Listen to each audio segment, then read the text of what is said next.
Imagine years turning into decades, a promise held close but unfulfilled. For Abraham and Sarah, the divine vow of a son felt increasingly distant, pushing them to the brink.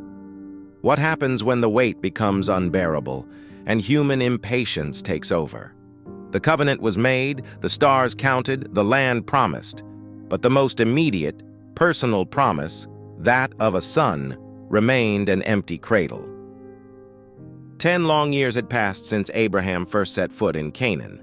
Abraham was now 85, and Sarah 75. Every passing month was a fresh reminder of their age, their barrenness, and the silent question mark hanging over God's incredible word. Sarah, once filled with hope, now wrestled with a deep, gnawing impatience. Her faith began to waver, not in God's power perhaps, but in His timing. Could she have misunderstood? Was there something they were supposed to do to help God along?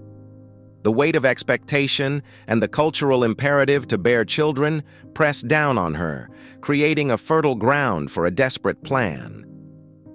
In her despair, Sarah conceived a plan that, while common in that ancient culture, was utterly outside of God's divine intention.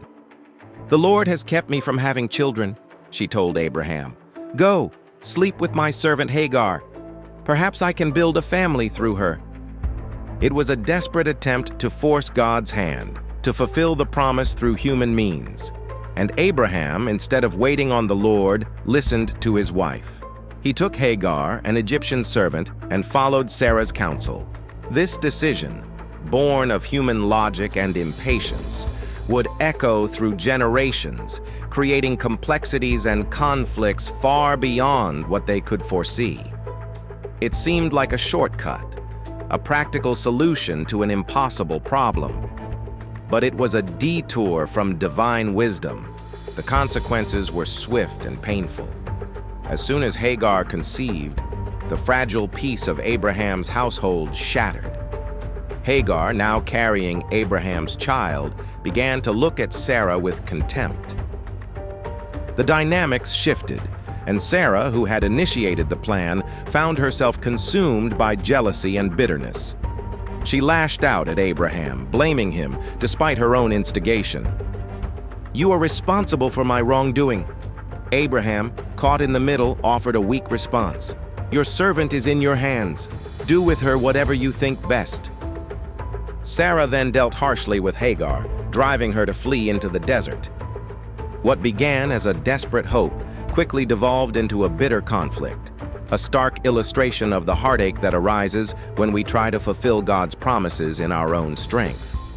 Alone in the wilderness, Hagar encountered the angel of the Lord, who comforted her and told her to return, promising her many descendants.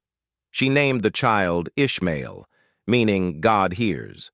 She returned to Abraham's camp, and when Abraham was 86 years old, Hagar bore him a son. Ishmael was a child of love, a precious life.